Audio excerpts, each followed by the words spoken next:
सन 2019 का आखिरी सूरज ग्रहण इस लिहाज से मुनफरिद है कि ये 118 बरस बाद होने जा रहा है। ये ग्रहण अपनी नौयत का मुनफरिद दायरा नुमा सूरज ग्रहण होगा। आइंदा इस तरह का सूरज ग्रहण 84 बरस बाद यानी 2102 में देखा जा सकेगा। ग्रहण का दौरानिया 12 मिनट और 30 सेकंड होगा। ग्रहण पाकिस्तानी वक्त के मुताबिक सुबह 7:30 पर शुरू होगा और 8:37 पर यह अपने अरूज पर होगा। ग्रहण दोपहर 1:06 तक मुकम्मल तौर पर खत्म हो जाएगा। ये सूरज ग्रहण रवां बरस का चौथा सूरज ग्रहण है और साल 2019 में पहला सूरज ग्रहण 6 जनवरी को हुआ था जो जुज़वी था। साल का दूसरा और तीसरा मुकम्मल सूरज ग्रहण 2 और 3 जुलाई को हुआ था। पहले तीनों सूरज ग्रहण का नजारा पाकिस्तान में नहीं देखा गया था।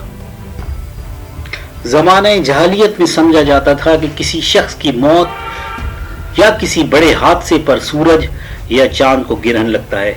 बर्रे सगीर में लोगों का ख्याल है कि इस मौके पर हामिला औरतें छुरी वगैरह का इस्तेमाल न करें, क्योंकि सूरज या चांद के ग्रहण होने की वजह से इनके पेट में मौजूद बच्चे के होंठ वगैरह कट जाते हैं। हालांकि हकीकत से इसका कोई भी ताल्लुक नहीं, ना शरई एतबार से और ना ही साइंस के एतबार से। ये सिर्फ लोगों का वहमो गुमान है और जाहिलाना बात है। हमारा ये ईमान और अकीदा है कि शरीयत इस्लामिया में जिंदगी गुजारने का मुकम्मल तरीका बयान किया गया है। अगर वाकई इस मौके पर हामिला औरत के लिए छुरी वगैरह का इस्तेमाल करना नुकसानदेह होता तो पूरी कायनात के नबी हजरत मोहम्मद मुस्तफ़ा सल्लल्लाहु अलैहि वसल्लम अल्लाह के हुक्म से इसके मुताल्लिक अहकाम ज़रूर बयान फरमाते।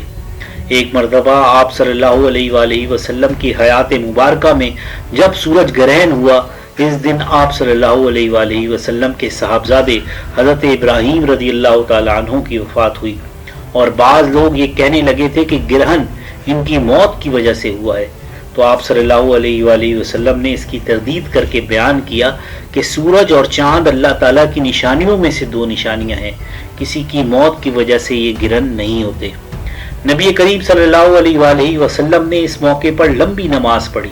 नबी करीम सल्लल्लाहु अलैहि वसल्लम की तालीमात के मुताबिक आज तक पूरी उम्मत मुस्लिमा का यही मामूल है कि इस मौके पर नमाज पढ़ी जाए और अल्लाह का जिक्र किया जाए और दुआ की जाए। लिहाजा हमें चाहिए कि इस सूरज ग्रहण के वक्त भी हम नमाज पढ़ें, अल्लाह ताला से तौबा और इस्तिग़फ़ार करें, जिस तरह के रसूलुल्लाह सल्लल्लाहु अलैहि वसल्लम ने हमें सिखाया है। इस सिलसिले में बहुत सी वीडियोस बनी हुई हैं जो आप देखकर और उनको सुनकर अच्छी तरह नमाज अदा कर सकते हैं और वो दुआ भी मांग सकते हैं जो रसूलुल्लाह सल्लल्लाहु अलैहि वसल्लम ने इस मौके पर मांगी है। तो उम्मीद करता हूँ कि आज की वीडियो आपको पसंद आई होगी। अगर पसंद आए तो इसको लाइक कीजिएगा। अगर मेरे चैनल पे नए हैं तो इसको सब्सक्राइब कर लीजिएगा। फिर एक नई वीडियो मिलेंगे, तब तक के लिए अल्लाह हाफिज़।